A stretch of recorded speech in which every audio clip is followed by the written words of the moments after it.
Oke, jadi kita akan melanjutkan materi terakhir nih. Jadi tidak terasa dari siklus-siklus yang sudah dilewati, terus kita masuk ke siklus penutupan dari jurnal penutup ya kemarin. Nah, daftar saldo penutup juga sudah dibuat. Nah, berikutnya adalah kita akan membuat yang namanya jurnal pembalik ya, jurnal pembalik. Nah, saya jelaskan dulu sedikit ya materinya, nanti baru kita coba di eh, worksheet-nya ya. Jadi saya coba jelaskan dulu sedikit tentang jurnal pembalik perusahaan dagang ini. Jadi eh, kan kita sudah menyusun tuh semuanya ya sampai kita masuk di tahap penutupan. Akhirnya sudah mau ya penutupan ya istilahnya gitu ya. Nah, jadi eh, untuk mempersiapkan data keuangan pada periode berikutnya, kalau kemarin kan di kertas kerja kalian ini bulan apa nih? Desember ya, per Desember. Nah, berarti kan periode berikutnya akan masuk di bulan Januari tuh. Nah, untuk mempersiapkan data keuangan untuk periode berikutnya, ya harus disusun sesuai ya sistem akuntansi, ya berurutan kan, ini memang berurutan kan. Morning Pak. Morning.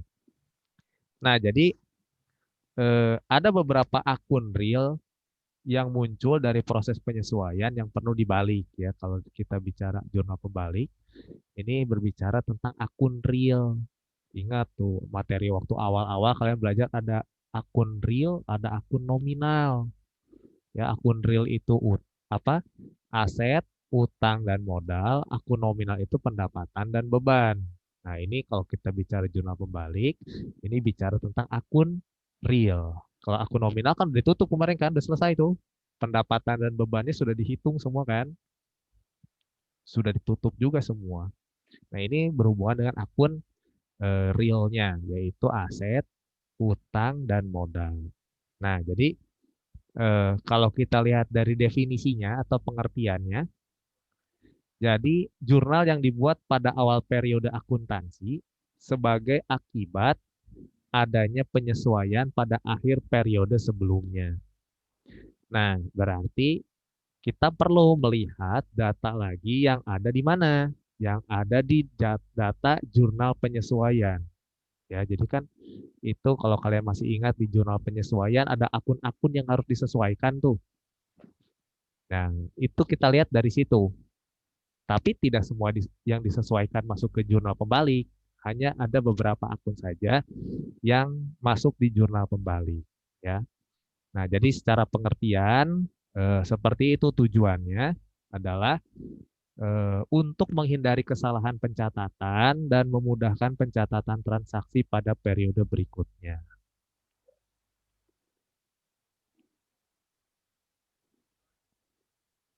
Nah, ini tujuannya ya, untuk menjaga konsistensi sistem pencatatan dan menghapus akun real yang baru. Ini untuk fungsinya ya. Nah, kita langsung saja itu secara definisi, secara pengertian ya bisa kalian cari juga lah di Google ada, di buku juga ada ya.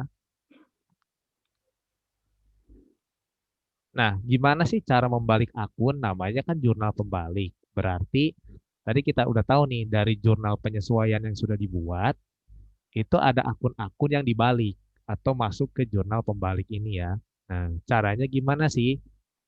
Nah, jurnal pembalik ini disusun dengan cara membalik jurnal penyesuaian yang menimbulkan akun real yang baru. Sehingga, Pak, sorry Pak, saya telat Pak. Tadi saya ya, nungguin apa di Zoom room Bapak. Salah ya, room Pak. oke. Ya, jadi langsung saja.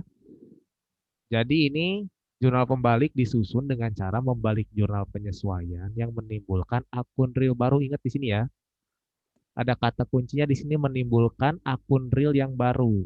Nah, berarti nggak semua akun yang di jurnal penyesuaian dimasukkan ke jurnal pembalik nih. Ya, ada beberapa saja ya yang menimbulkan. atau yang paling gampangnya itu perlu diselesaikan, ya. Sehingga saldonya menjadi nol dan timbul kembali akun nominal yang sesuai dengan akun yang terdapat pada neraca sisa sebelum ada penyesuaian, kecuali akun yang biasa digunakan terus-menerus seperti akumulasi penyusutan aktiva tetap. Nah, ini secara eh, pengertiannya ya, secara pemahamannya, intinya kita harus memperhatikan nanti analisis dari jurnal penyesuaian itu, mana akun-akun yang menimbulkan akun real yang baru nih, ya. Nanti kita lihat lagi.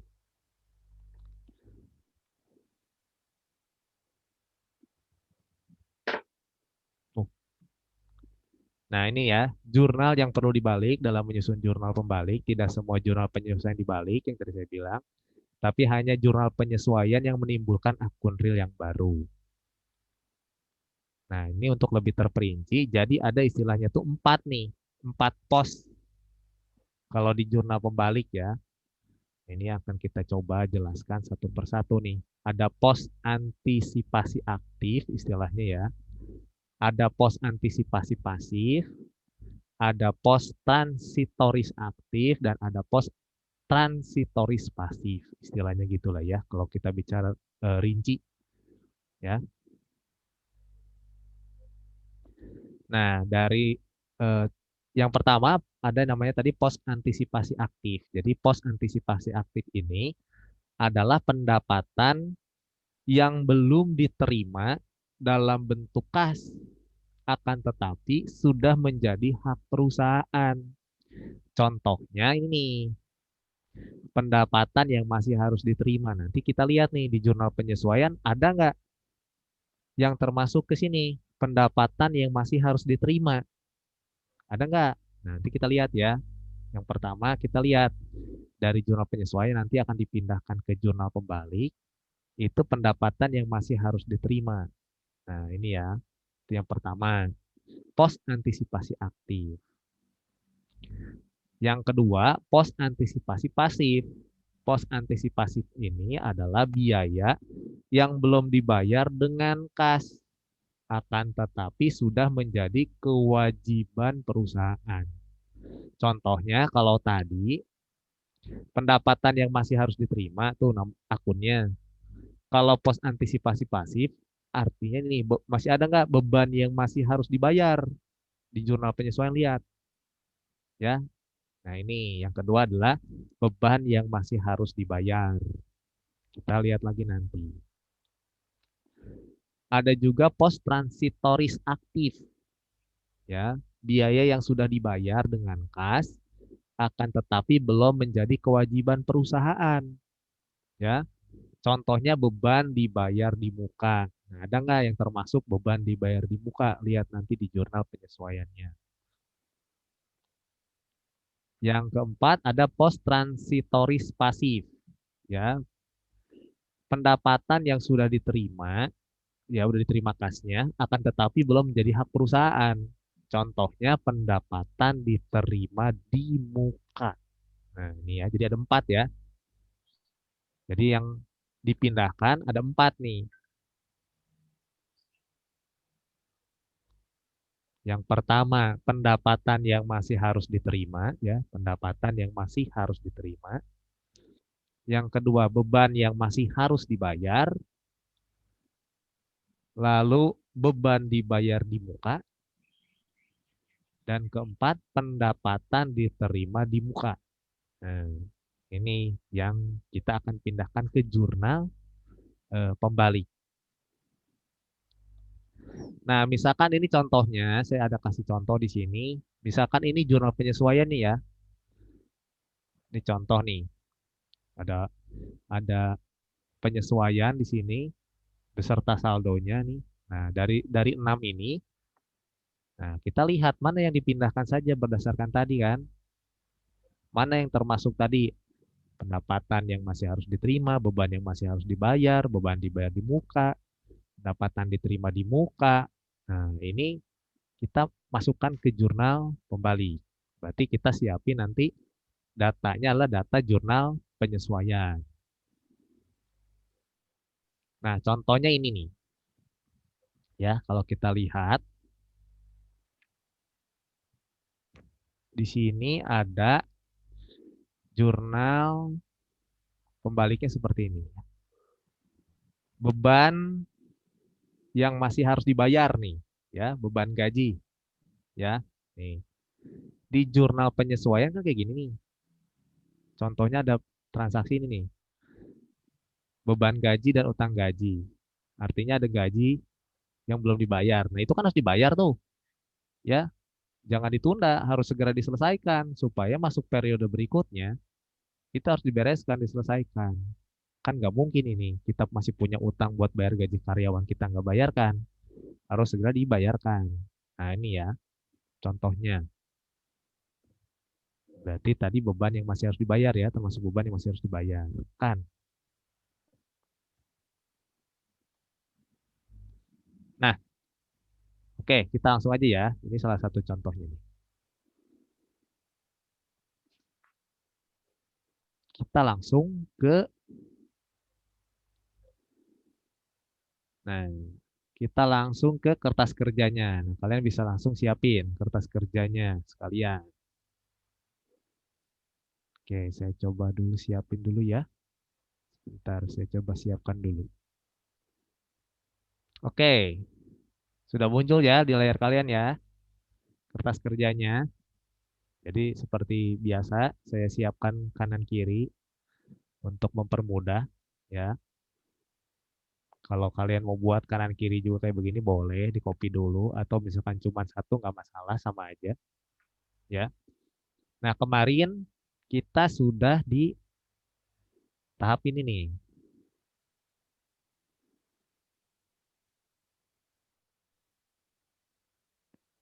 Jurnal penutup sudah ya. Nih, jurnal penutup.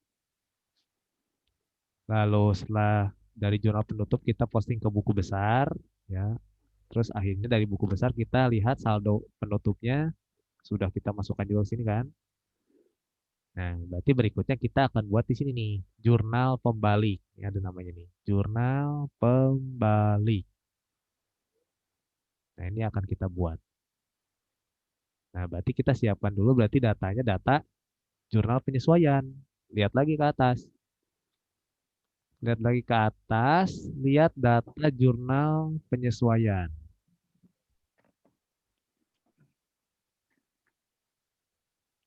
Daftar saldo sebelum penyesuaian. Nah, ini dia. Nih, jurnal penyesuaian. Ya, sini nih. Lihat nih, judulnya di jurnal penyesuaian. Ini yang akan kita sesuaikan. Ya, perusahaan Surya Sejati, jurnal penyesuaian per 31 Desember 2016. Nah, ini penjelasannya. Nah, ini ya, ada yang sudah kita buat kemarin nih. Nah, oke, berarti kita siapkan sekarang jurnal pembaliknya. Karena kita akan pindahkan saja jurnal penutup,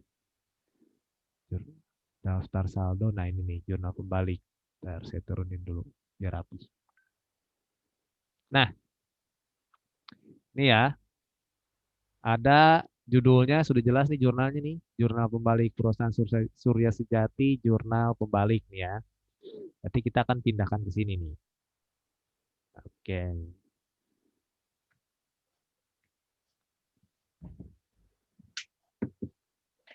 Oke ya. Nah, kita mulai dulu. Ingat tadi dari materi yang sedikit sudah saya jelaskan, tidak semua yang ada di jurnal penyesuaian ini kita pindahkan semua ke jurnal pembalik, tidak. Tapi hanya yang menimbulkan akun real baru. Atau contohnya yang pertama kita lihat satu-satu ya.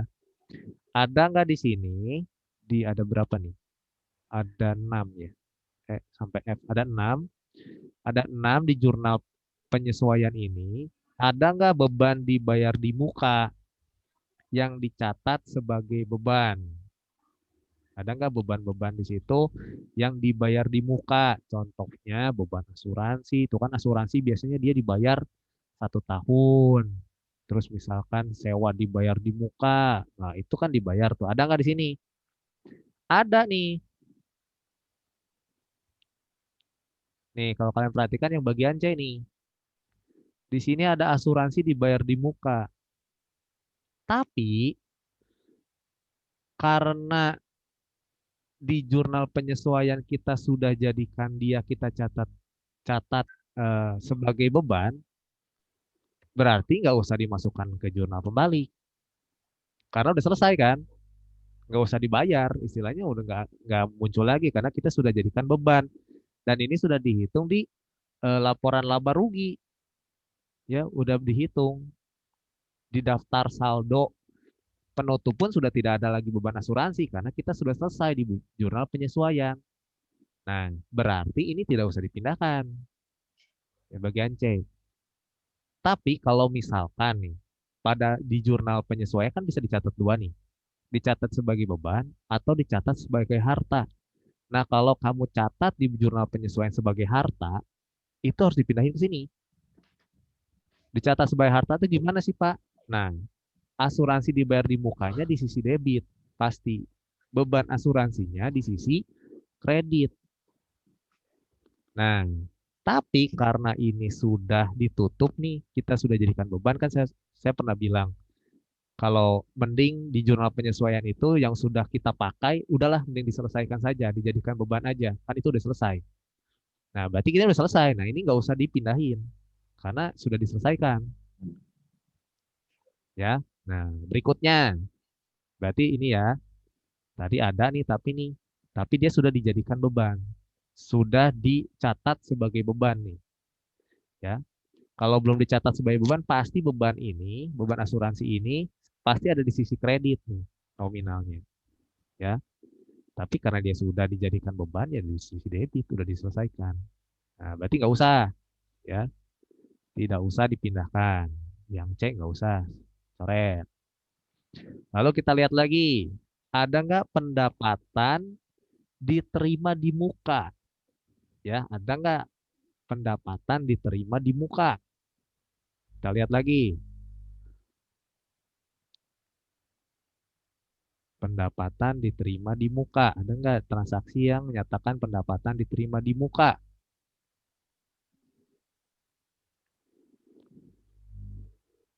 Oh, salah ketik.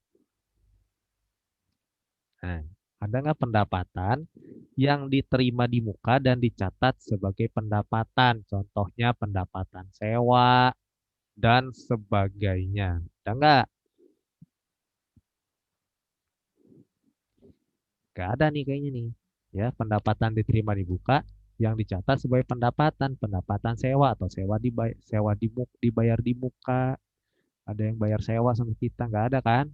Nah, berarti nggak usah, karena di sini tidak ada, ya, tidak ada transaksi yang menyatakan pendapatan diterima di muka yang dicatat sebagai pendapatan, tidak ada nih. Contohnya pendapatan sewa, nggak ada kan?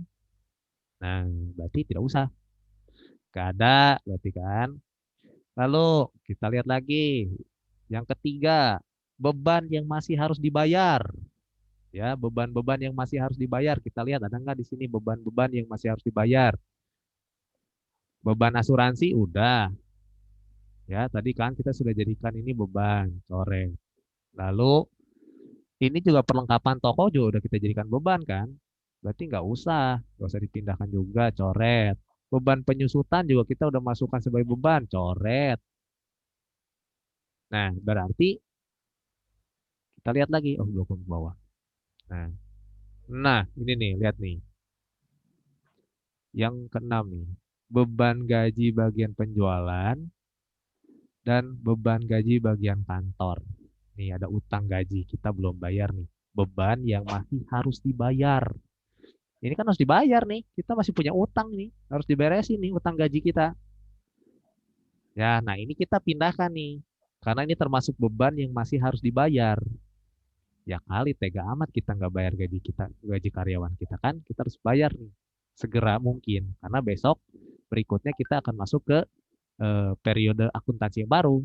Nah, berarti kita akan pindahkan yang ini ke jurnal pembalik. Nah, pencatatannya gimana? Pencatatannya, nah namanya juga pembalik, berarti kita balik. Berarti nomor satu lah ya, kita tulis nomor satu. Tanggal berapa? Tanggal 31 Desember 2016. Nah, langsung aja lah ya, 16 itulah ya. Nah, namanya dibalik berarti, nah yang saldonya di debit, kita akan ke kreditkan. Yang saldonya kredit, kita akan pindahkan ke debit. Berarti, ini kita pindahkan nih utang gaji. Utang gaji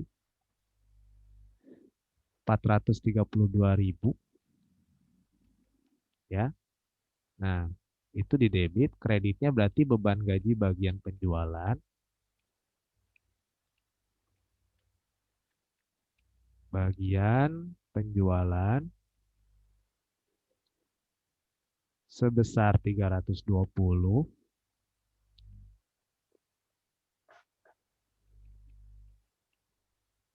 Lalu beban gaji bagian kantor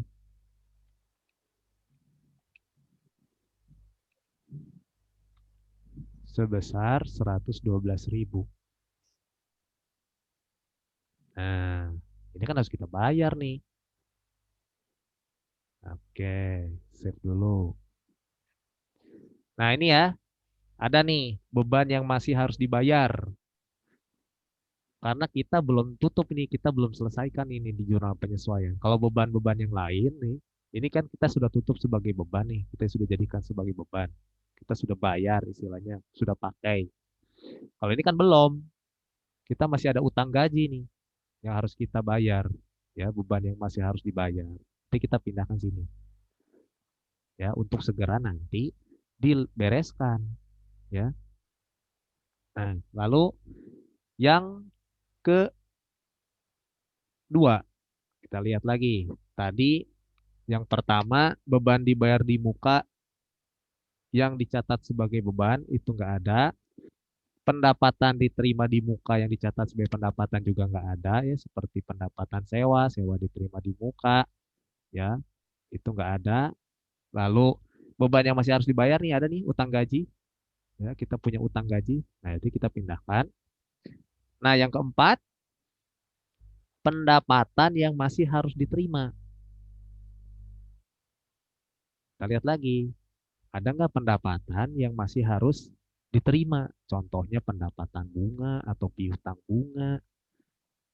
Nah, itu kan kita belum terima tuh. Nah, ada nih yang bagian A ini. Piutang bunga, pendapatan bunga. Ya, nah kita pindahkan lagi dong ke sini. Ting. Nah, oke, kita pindahkan. Sama tanggalnya 31 Desember 2016. Nah, berarti pendapatan bunganya di sisi debit 80.000,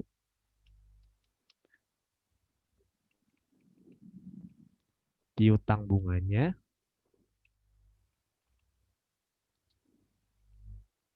bunga 80.000. Nah, sudah kita pindahkan dan sudah kita balik. Artinya nanti di periode berikutnya harus diselesaikan. Artinya kita harus terima si eh, piutang bunganya, pendapatan bunganya ini. Nah, begitu. Oke. Nah, sudah 4 ya. Dari 4 yang harus dibalik, ternyata dari jurnal penyesuaian yang ada, itu kita hanya membalik 2 saja yang belum selesai di jurnal pembalik. Ya, jadi tidak semua. Ini yang A ini kita harus balik. Kenapa? Karena ini termasuk ke pendapatan yang masih harus diterima, ya. Nah, ini masih nih piutang bunga, pendapatan bunga kan. Ikhtisar laba rugi nggak usah, ini udah selesai nih. Ya, di laporan laba rugi udah selesai nih. Ikhtisar laba rugi ini nggak usah. Lalu ini ada beban asuransi, walaupun nih ada asuransi dibayar di muka, tapi ini kita sudah jadikan beban, kita sudah selesaikan di jurnal penyesuaian, jadi nggak usah kita balik lagi. ya. Kalau kita balik, salah nih kita balik masukin lagi ke sini ya, kita jadi istilahnya double bayarnya 2 kali. Bayarnya 2 kali double, ya. Nah, terus perlengkapan juga nih sama, kita sudah jadikan itu sebagai beban ya nggak usah. Yang sudah terpakai kan istilahnya, ya udahlah udah dipakai, udah habis, udah selesai, ya nggak usah kita balik. Nah, penyusutan peralatan toko juga sudah kita masukkan sebagai beban. Nah, ini ada utang gaji nih, beban yang masih harus dibayar. Nah, kita masukkan. Nah, jadi yang nggak ada itu pendapatan diterima di muka yang dicatat sebagai pendapatan nggak ada nih, sama beban-beban yang dicatat sebagai beban. Beban dibayar di muka yang dicatat sebagai beban. Contohnya asuransi dibayar di muka, beban asuransi. Nah, seperti itu. Nah, jadi dari 6 ini kita hanya memindahkan 2 yang harus kita balik. Sudah selesai. Ya, selesai nih. Nah, kita sudah pindahkan. Nah, ada pertanyaan dulu nggak sampai sini? Silakan kalau ada yang